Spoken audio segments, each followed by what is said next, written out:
os filósofos gregos já se preocupavam com a hereditariedade. Uma das primeiras teorias propostas por Hipócrates era a pangênese, onde cada órgão ou parte do corpo produzia partículas hereditárias denominadas de gêmulas. Em 1865, o monge austríaco Gregor Mendel concluiu que as características eram determinadas por um par de fatores hereditários. Mas, somente 35 anos depois, suas experiências foram consideradas, lançando as bases da genética moderna. Olá, gente. Hoje nós vamos começar a estudar a genética.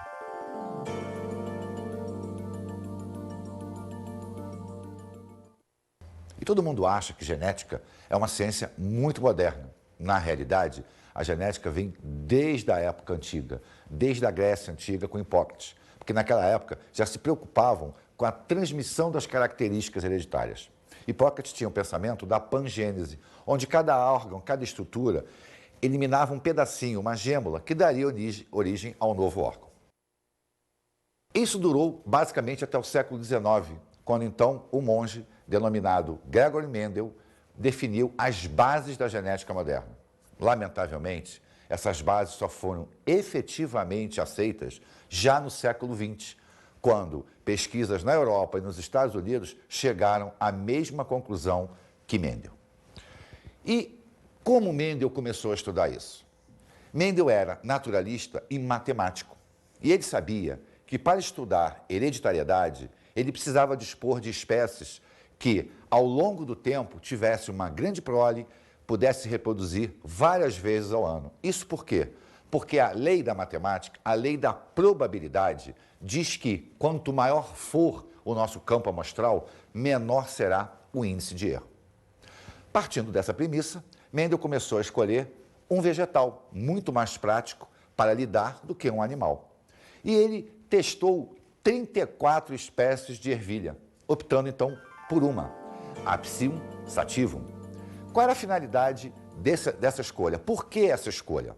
Porque essa ervilha apresentava 7 características definidas: a cor da semente, o aspecto da semente, a cor da casca da semente, o aspecto da vagem, a cor da vagem, a disposição das flores e a altura da planta.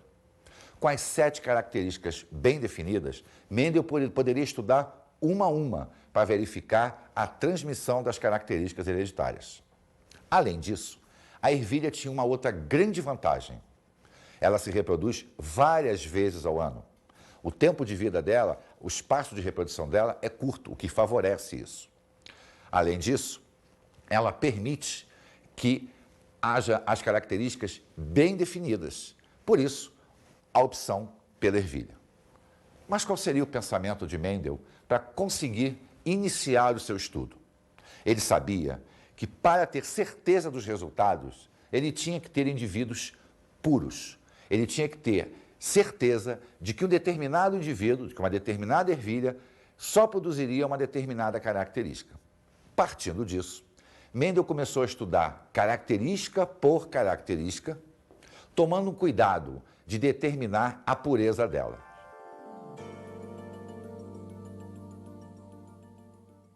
Acontece que a ervilha tem um grande problema. Ela é uma planta hermafrodita, ou seja, ela tem estruturas masculinas e femininas. Isso dificultava, visto que a planta faz autofecundação. Qual foi a técnica que Mendel estudou então? Ele pegava uma flor, cortava a estrutura masculina, a antera, deixava apenas a feminina. Pegava o grão de pólen de uma outra flor e polinizava aquela planta, tomando cuidado de tampar a região feminina para evitar contaminação externa. Quando ela florescia, ele escolhia, separava aquelas características que ele estava prestando atenção, que ele estava estudando, e novamente fecundava. Nós chamamos isso de fecundação cruzada.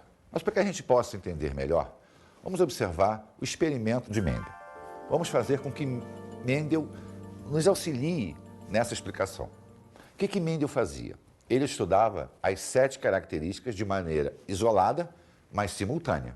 E nós vamos optar por uma característica, a cor da semente.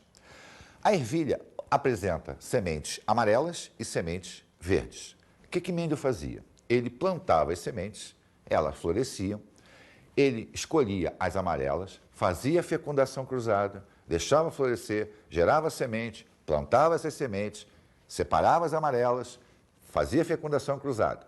Da mesma maneira, ele fazia com as sementes verdes. Isso durou mais ou menos 2 anos. Ao final de 2 anos, toda vez que ele cruzava uma planta de semente amarela com uma planta de semente amarela, ele só obtinha, nessa descendência, sementes amarelas. Quando ele cruzava semente verde com semente verde, ele só obtinha semente verde. Com esse princípio, Mendel começou a observar que essas plantas seriam plantas puras, onde a geração delas seria sempre idêntica. A essa geração de cruzantes, ele chamou de geração parental, que nós hoje, modernamente, chamamos de geração P. A primeira descendência, ele chamou de F1, que era uma descendência que hoje nós consideramos uma descendência híbrida, ou seja, uma mistura dos pais. A partir deste momento, Mendel começou a fecundar F1. E ao fecundar F1, ele começou a obter a segunda descendência. Na segunda descendência, ele observava o aparecimento de plantas com sementes amarelas e plantas com sementes verdes, numa proporção de 3 amarelas para 1 verde. Na realidade, a proporção matemática correta é 3,14 para 1, mas nós, na genética, consideramos uma proporção básica de 3 para 1. Ele pensou então, bem, esse verde que aparece agora nessa segunda descendência, chamada F2, ela veio da geração parental, passou pela primeira geração, onde nós não vimos, e chegou na segunda geração. Mas a primeira geração, a F1, era amarela. Como é que o verde passou? É porque essa planta deveria ter 2 fatores, um fator para o amarelo, um fator para o verde.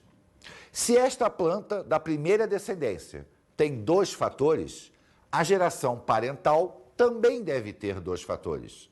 Só que os fatores deverão ser iguais, porque se assim não fosse, ao longo de 2 anos, alguma variação deveria aparecer. Então, a geração parental tinha 2 fatores iguais, 2 fatores da planta amarela, 2 fatores da planta verde.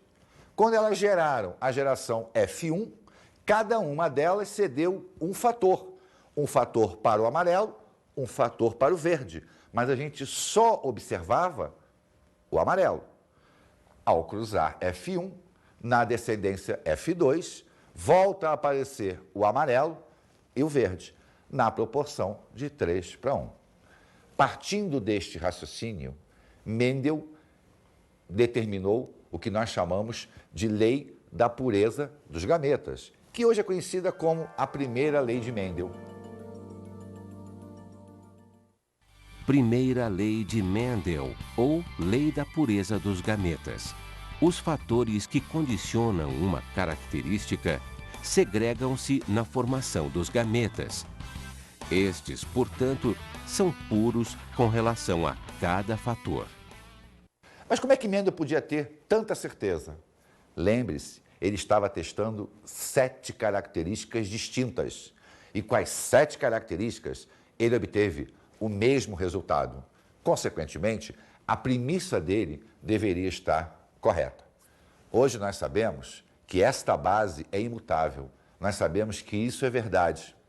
Nós não podemos nunca esquecer que o conhecimento biológico de Mendel não existia.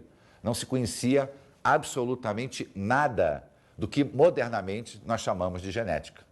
Mendel determinou as bases da genética moderna simplesmente observando, simplesmente contando. E já se passam basicamente 2 séculos e nada mudou quanto a essa base da genética. Bem, é óbvio que a ciência avançou. Hoje, muitos termos utilizados por Mendel foram trocados, foram adequados à nossa realidade. O que Mendel chamava de fatores hereditários, nós chamamos de genes. E o que são os genes? Os genes são frações do DNA capazes de gerar uma informação. Lembra? Amarelo, verde. Acontece que esses genes, Mendel provou isso, estavam sempre aos pares. Lembra que eu tinha os pares das plantas puras, da F1, da F2. Esses pares de genes ocupam a mesma posição no que nós chamamos de cromossomos homólogos. E o que são os cromossomos? São sequências de DNA. Então, durante a sequência de DNA, nós temos trechos que são os genes, ocupando a mesma posição. E essa posição nós chamamos de locus. Logo, esses genes ganham o nome de genes alelos. Então, os genes alelos, por definição, é o par de genes que ocupa a mesma posição no par de cromossomos homólogos. Esses genes é que são capazes de gerar uma determinada informação. Durante a experiência de Mendel, nós vimos que a geração parental era formada por amarelo e verde, em F1 apareceu amarelo, e em F2 voltou a aparecer amarelo e verde. Significava dizer que em F1 o amarelo predominava sobre o verde. Mendel, então, chamou a cor predominante de dominante e a cor que era dominada de recessiva. Então, para Mendel, o amarelo era dominante, o verde era recessivo. Mas lembra que Mendel chegou à conclusão que a geração parental, os genes eram iguais, e na geração F1 eles já não eram mais iguais. O par apresentava dois tipos de genes. O gene que veio do amarelo, o gene que veio do verde. Quando os genes são iguais no paralelo, nós chamamos eles de genes homozigotos, zigoto igual. Quando os genes são diferentes, nós chamamos de heterozigoto, zigoto diferente. Então, na realidade, as condições dominantes e recessivas, elas se apresentam de forma igual ou de forma diferente. Essa terminologia toda, ela tem um significado, facilitar o estudo e o entendimento da genética moderna. Acontece que hoje nós sabemos que dominar e ser dominado é um conceito errôneo. Na realidade, o que existe mesmo é a capacidade do gene em transmitir a sua informação ou a incapacidade dessa transmissão. Quando ele é capaz de transmitir a informação, ele é o que nós chamamos de gene dominante. Quando ele não é capaz de transmitir a informação, é o que nós chamamos de gene recessivo. Só que esse conjunto de genes que determinou a cor da ervilha, o aspecto, a altura da planta e etc., é chamado de genótipo. Então, o genótipo é o conjunto de genes existentes nos nossos cromossomos, existentes na molécula de DNA. Só que esses genes geram uma informação. É o amarelo, é o verde, é o que nós vemos e que nós chamamos de fenótipo. O fenótipo, então, é a manifestação morfológica, bioquímica, fisiológica, que é nada mais, nada menos a demonstração da atividade genética. Então, novos conceitos foram introduzidos. Genes dominantes, genes recessivos, homozigose, heterozigose, genes alelos, genótipo, fenótipo. Toda essa terminologia da genética moderna não desmereceu e nem vai desmerecer o raciocínio mendeliano, o pensamento de Mendel. Bem, mas o pensamento de Mendel nos reflete a uma outra estrutura. Como era possível uma planta passar apenas um fator da característica? Como Mendel pensou nisso? Pensou, mas não conseguiu provar. A prova só veio muitos anos depois, com o advento da descoberta da divisão celular. A meiose é que é o processo responsável por esse processo de formação, digamos assim, dos genes durante a fase de gameta. Essa segregação, essa separação dos genes para a formação de gametas se dá através da meiose. Vamos dar uma recordada na sequência mendeliana e passarmos então para o raciocínio da meiose. Nós só não podemos esquecer que a nomenclatura utilizada por Mendel ainda é válida até hoje. Quando nós queremos expressar o gene dominante, utiliza-se uma letra maiúscula. Quando se quer expressar um gene recessivo, utiliza-se uma letra minúscula. Lembrando sempre que, por convenção, a letra utilizada será sempre da característica recessiva. Bem, vamos observar a experiência de Mendel. Vamos olhar a demonstração da experiência de Mendel. Então, vamos lá. Nós temos, então, a geração parental, onde eu tenho plantas amarelas e verdes. Ao cruzar a geração parental, eu vou obter a geração F1. A geração F1, então, resulta do cruzamento da geração parental amarela e verde, F1, e o autocruzamento da F1, obtendo-se, então, F2. Vamos observar. Eu tenho aqui, ó, 2 genes dominantes, 2 genes recessivos, cada indivíduo cedeu um gene para o seu descendente, como eles são da mesma geração, apresentam a mesma formação genética, e eles continuam cedendo, cada um deles, um gene. Observe, gene dominante, planta amarela. Gene dominante, gene recessivo, planta amarela. Gene dominante, gene recessivo, planta amarela. Gene recessivo, planta verde. Então, a proporção de aparecimento em F2 de indivíduos amarelos e verdes é de 3:1. Como Mendel estudou uma característica, nós dizemos que o estudo foi do monohibridismo, uma característica. E o monohibridismo se caracteriza por apresentar em F2 a proporção de 3:1. Mas veja bem, como essa planta cedeu apenas um, como essa planta cedeu apenas um. Isso a meiose explica para a gente. Só que existe uma maneira prática de nós fazermos este cruzamento, que é através do chamado quadro de Punnett. O quadro de Punnett, então, é um joguinho da velha, onde na coluna horizontal nós temos os gametas de um indivíduo, na coluna vertical os gametas do outro indivíduo.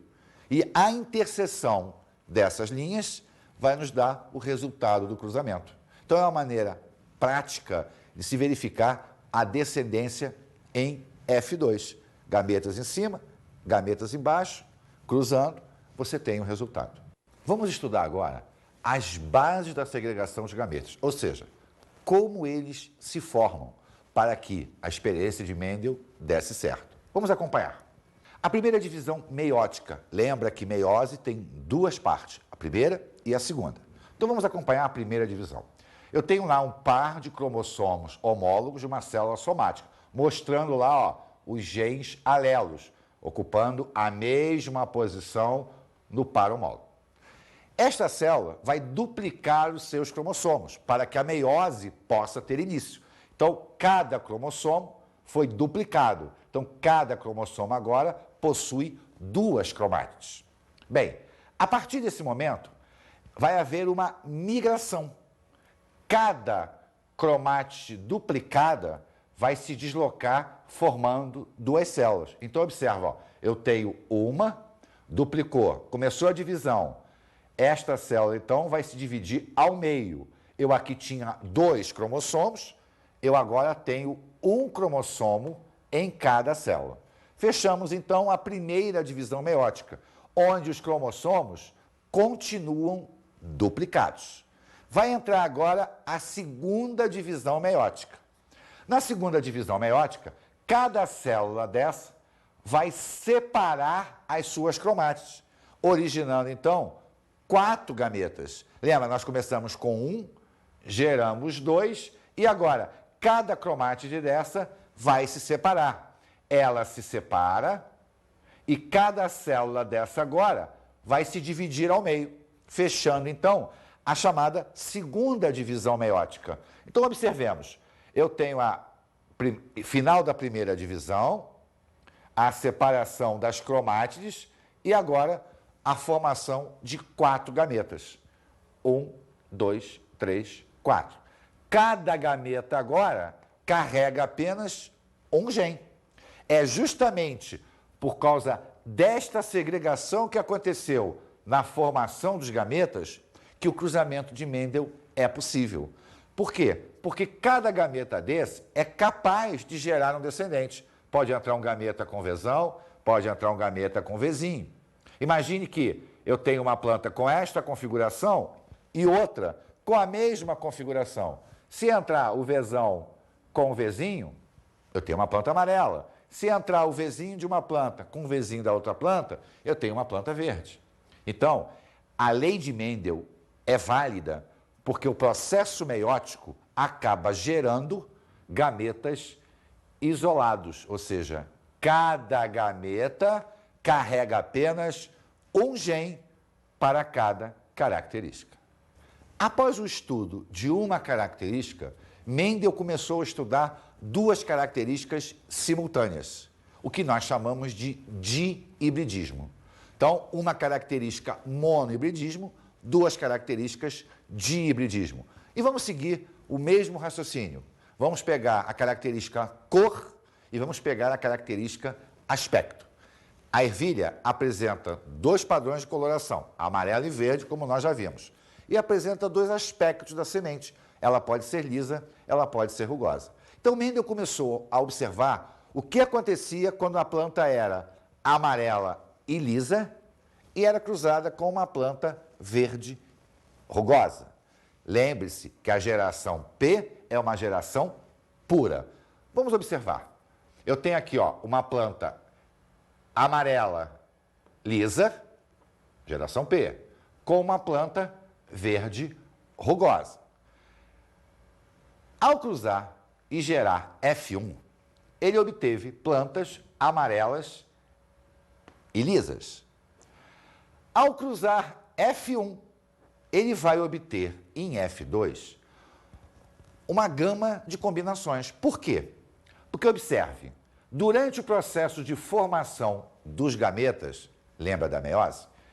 Cada par desse aqui está em um par de cromossomos homólogos. Então, a planta tem aqui, no nosso exemplo, dois pares. Durante o processo de segregação, a gente não sabe para que lado vai cada filamento. Então, observe, nesse nosso primeiro gameta, veio o filamento carregando o Vzão, veio o filamento carregando o Rzão. No segundo gameta, veio o filamento carregando o Vzão, veio o filamento carregando o Rzinho. Terceiro gameta, veio o filamento carregando o Vzinho, veio o filamento carregando o Rzão. Quarto gameta, veio o filamento com o Vzinho, veio o filamento com o Rzinho. Se você atentar para os gametas, cada gameta está carregando apenas um gene para cada característica. A partir daí, Mendel fecundou as duas plantas, obtendo então em F2 uma proporção muito maior. Por quê? Porque nós estamos agora observando duas características simultâneas. Vamos olhar a proporção de F2. Gametas de uma planta, gametas de outra planta. Então, esse resultado aqui é o cruzamento desses dois. Esse resultado aqui é o cruzamento desses dois. E assim sucessivamente. Obtendo, então, um quadro com 16 combinações possíveis. Essas 16 combinações são oriundas do cruzamento de 4 gametas de uma planta com 4 gametas de outra planta. A partir daí, Mendel começou a verificar o que cada cruzamento desse, cada descendência dessa representava. E aí ele começou a ver quantas plantas nasceram dessa descendência tendo a característica amarela e sendo lisa simultaneamente. Se nós contarmos, 1, 2, 3, 4, 5, 6, 7, 8, 9. Em 16 combinações, 9 apresentam a característica amarela e são lisas. Bom, vamos manter a cor amarela agora e vamos trocar o aspecto de liso para rugoso. Então, em 16 combinações, 3 apresentam a cor amarela e o aspecto rugoso. Agora, vamos trocar a cor verde e o aspecto liso. Em 16 combinações, 3 apresentam a cor verde com aspecto liso. E uma nas 16 combinações, apresenta as duas características ditas o quê? Recessivas, a cor verde e o aspecto rugoso.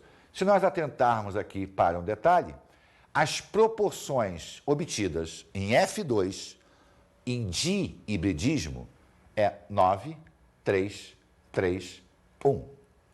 Você lembra da proporção do monohibridismo, que era 3 para 1? Essa proporção agora passa a ser 9, 3, 3, 1. Acontece o seguinte, Mendel já tinha dito, na primeira lei, que os gametas segregavam independentes. A partir dessa experiência, Mendel elaborou a sua segunda lei, que seria a lei da segregação independente. Segunda lei de Mendel, ou lei da segregação independente. Os fatores para duas ou mais características segregam-se no híbrido, sendo distribuído de maneira independente para os gametas. Como as características não dependem, vamos estudá-las de maneira isolada. Vamos olhar então a primeira característica, a cor. Está lembrado? Verde e amarelo. Então vamos lá. Eu tenho a planta amarela com a planta verde, puras, geração P, cruzando e obtendo em F1 plantas amarelas, sendo elas heterozigotas, como nós chamamos modernamente, ou híbrida, como o Mendel chamava. Vamos cruzar agora F1. Autofecundando F1, amarelo vezes amarelo, vamos obter em F2 a seguinte proporção. Ó, amarelo, amarelo, amarelo, 3 amarelas, o que significa 3 amarelas em 4 possibilidades, ou 75%, e uma verde.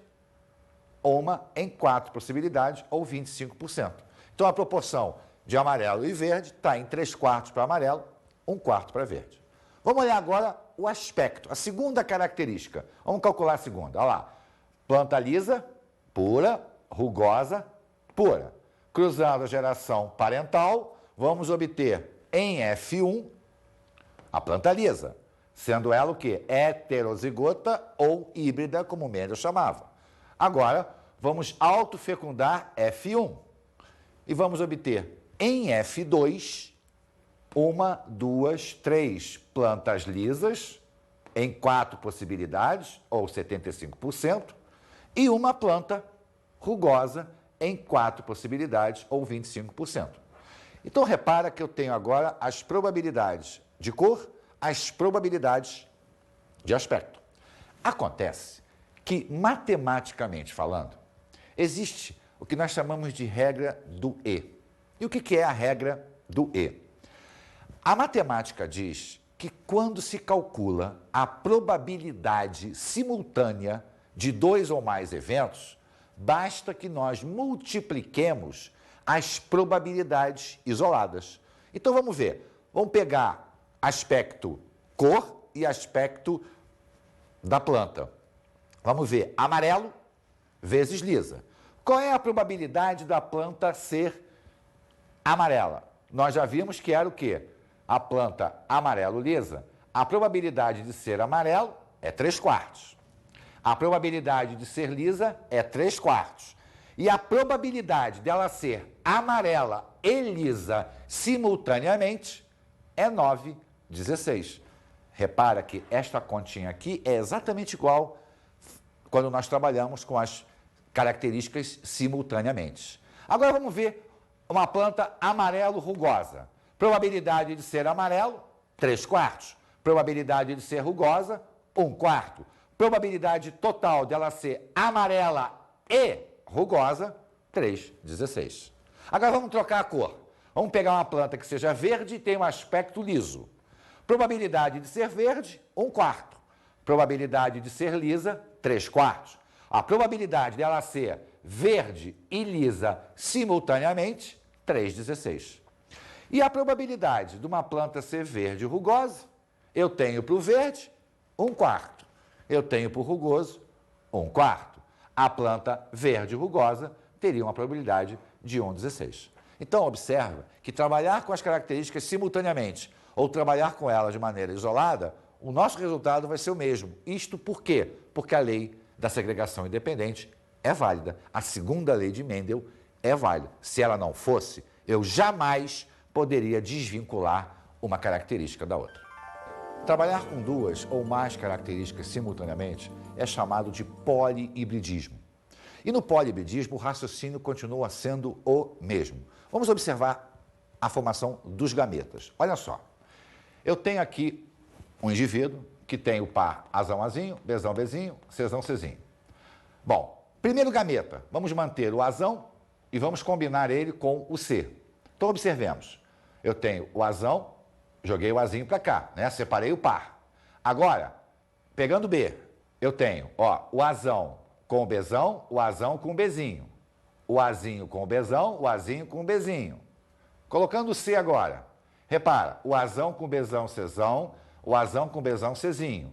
O Azão com o Bzinho, Czão, o Azão com o Bzinho, Czinho. A mesma coisa com o Azinho. A sequência vai ser a mesma. Consequentemente, quando eu chego no final, eu tenho, ó, 1, 2, 3, 4, 5, 6, 7, 8 gametas. Então, à medida que eu aumento a quantidade de pares, automaticamente eu vou aumentar a formação de gametas e, consequentemente, eu vou aumentar o meu resultado final. Então, vamos recordar, no monohibridismo, eu tinha uma proporção de 3 para 1. No dihibridismo, nós vimos uma proporção de 9, 3, 3, 1. O que é o 9, 3, 3, 1? É a probabilidade de um vezes a probabilidade do outro. Agora, no trihibridismo, 3 características. Ó, a probabilidade do di vezes a probabilidade do mono. Então, eu tenho, ó, 27, 9, 9, 9, 3, 3, 3, 1. E se assim for aumentando, nós vamos sempre multiplicar pela probabilidade de uma característica monohíbrida.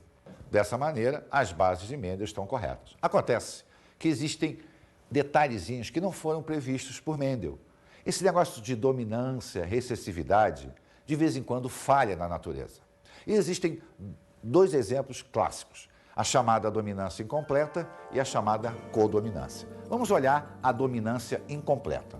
Existe uma planta, se chama boca de leão, que não obedece àquela relação dominância e recessividade. Isso porque essa flor apresenta 2 cores básicas. Ela pode ser vermelha, como ela pode ser branca. Na geração parental, então, eu tenho planta vermelha, planta branca.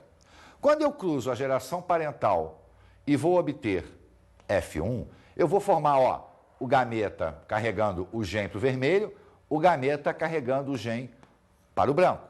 Na dominância completa, ou o vermelho dominaria o branco, ou o branco dominaria o vermelho. Mas aí nós vamos ter em F1 o aparecimento de uma planta rosa.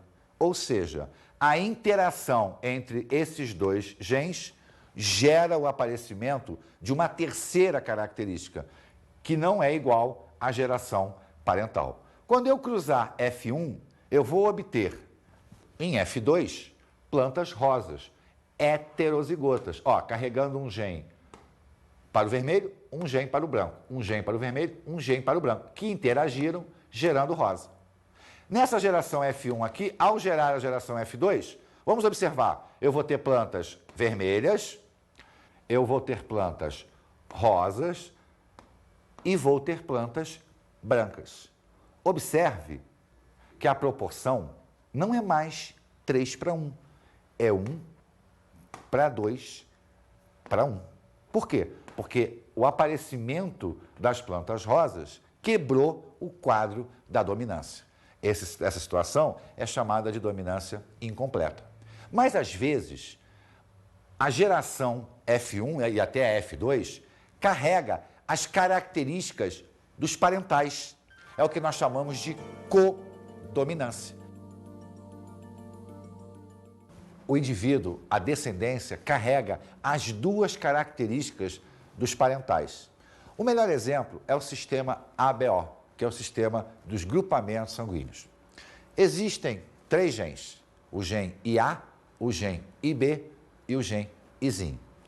Para que uma pessoa tenha sangue do tipo A, ela tem que carregar o gen IA em homozigose, IA-IA, ou o IA-Izinho em heterozigose. Para que a pessoa tenha o sangue do tipo B, ela tem que carregar o gene IB ou IB-IZIN. Porém, quando a pessoa tem o sangue do tipo AB, ela carrega o gene IA e ela carrega o gene IB. Então, observa que, neste caso, um não prevalece sobre o outro. Não há interação, há a manifestação dos dois. O gene IA produz o antígeno A, o gene IB produz o antígeno B. Então, a pessoa vai ser AB. Esse fenômeno é denominado de codominância. Vamos agora às nossas dicas de estudo.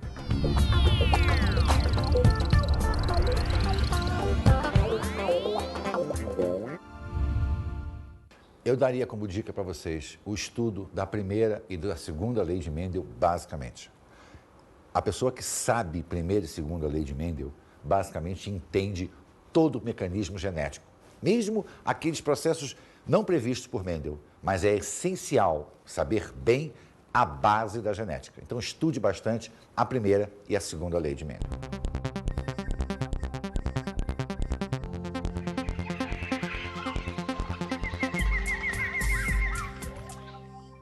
Na aula de hoje, estudamos genética, introdução histórica e conceitos gerais. Hoje nós estudamos a primeira lei de Mendel, a segunda lei de Mendel, a codominância e a dominância completa. Vimos desde o conceito histórico até o fundamento da base da genética moderna.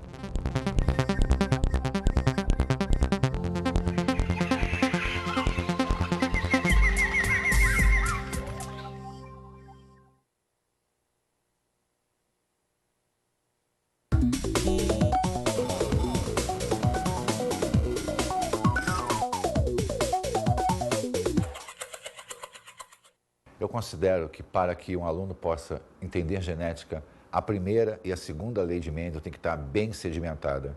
Se nós pararmos para pensar todo o estudo da genética, nós sempre nos reportamos às condições mendelianas. Então, quando dou genética para os alunos, eu reforço muito isso. Eles sabendo bem isso, com certeza, o estudo da genética se tornará muito mais fácil.